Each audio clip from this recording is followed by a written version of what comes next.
Здравствуйте, товарищи! Наш экзоскелет относится к полуактивному типу, являясь чем-то средним между полностью пассивной моделью, например, Фортисом от Lockheed Martin, и полностью активной, например, Халком от того же разработчика. Я говорю о зарубежных вариантах, потому что из отечественных разработок могу вспомнить только экзоатлет. Но он не является экзоскелетом в общепринятом понимании. Это просто стена на ножках. Вот вы видите Фортис. Как можно видеть, Фортис является просто внешней рамой, за счет своей жесткости разгружающей ноги человека, перенося нагрузку сонных ног на свою конструкцию. Также Фортис снабжен наборным противовесом, очень напоминающим держатель для блинов на тренажере из спортзала. А здесь вы видите Халк. Как можно видеть, Халк использует сервоприводы, питающиеся от большого аккумулятора на спине, снабженного массивными радиаторами охлаждения, из-за чего, по всей видимости, спина не имеет способности сгибаться. Ну а здесь вы видите чудо российского производства. Наш ответ Западу. Экзоскелет, экзоатлет. Спина данной модели тоже не гнется. И тоже очень сильно своим видом напоминает часть тренажера из спортзала. Смысл данной модели вообще непонятен, так как видно, что на бедрах ноги не соединены тазом. Пригнуться из-за спины не получится. Щит держится не руками с усилителями, а жестко закреплен на корпусе, что вызовет серьезные проблемы у оператора, если у противника окажется хоть что-то калибром от 12,7 мм включительно. Он даже укрыться не сможет. Не говоря уже о огнеметах и тем более гранатах. Да и ноги ни щитом, ни какой-либо еще броней не прикрыты, что тоже вызывает некоторые вопросы по практическому его применению. Вот вы видите наш экзоскелет, который мы делали неделю. Дальше вы видите модели, созданные известной фирмой Lockheed Martin, на разработки которых было потрачено грандиозное время и грандиозные деньги. В общем, правильно рассчитанная и правильно подогнанная рама экзоскелета — это уже 50% успеха в построении силовой брони.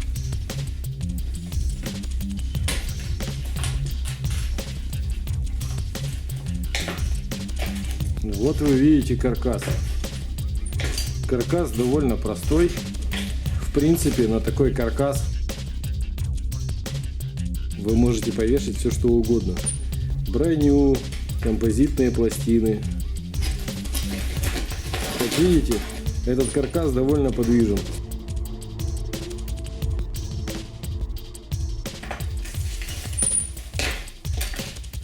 Даже пинать в нем можно, если при должном желании вы захотите. Поверни спину. Вот вы видите простую конструкцию, состоящую из 3 секций. Весь позвоночник, бедренную часть, ну и ступни.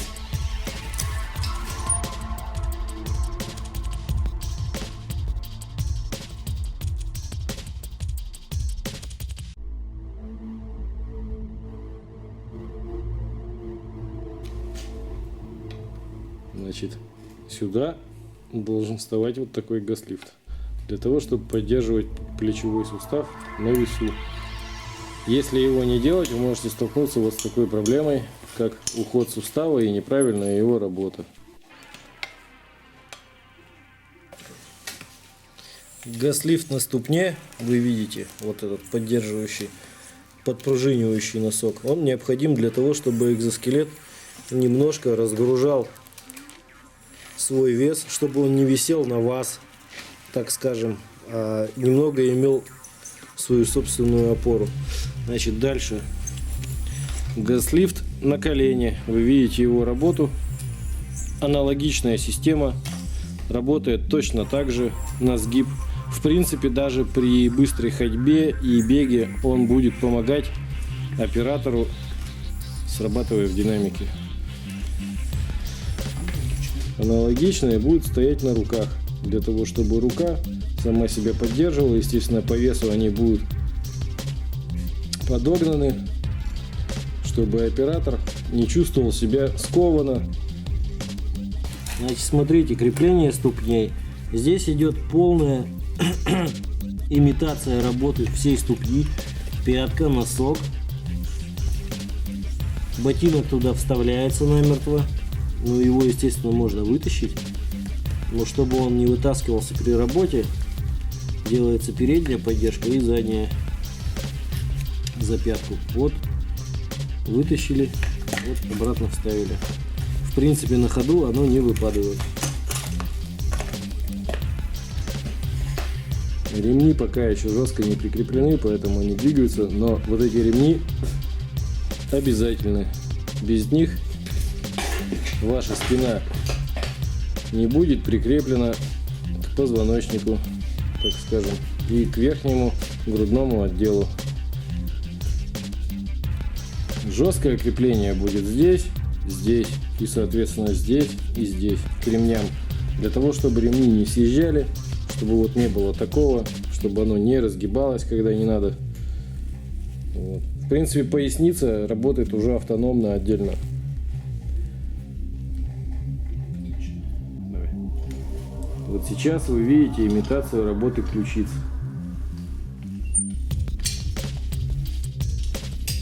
Как видите, все работает. Оператор не ощущает никакого давления. Ему даже проще стало руками поворачивать.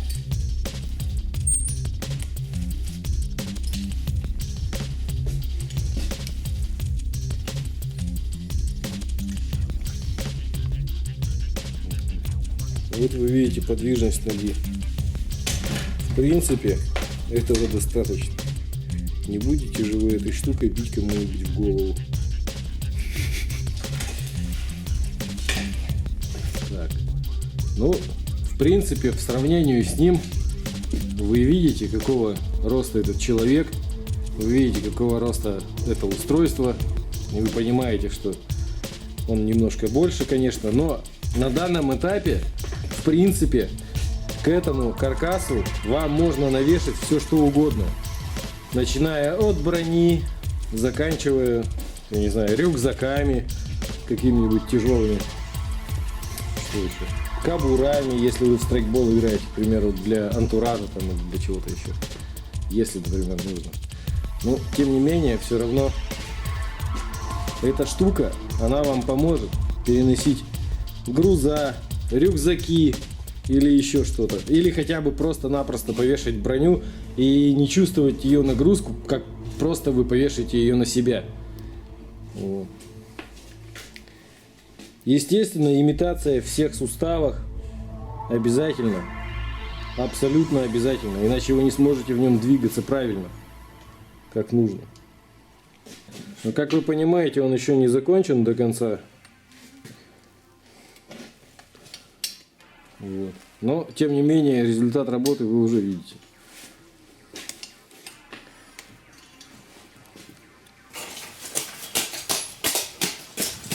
Бегаешь реально как шлюха.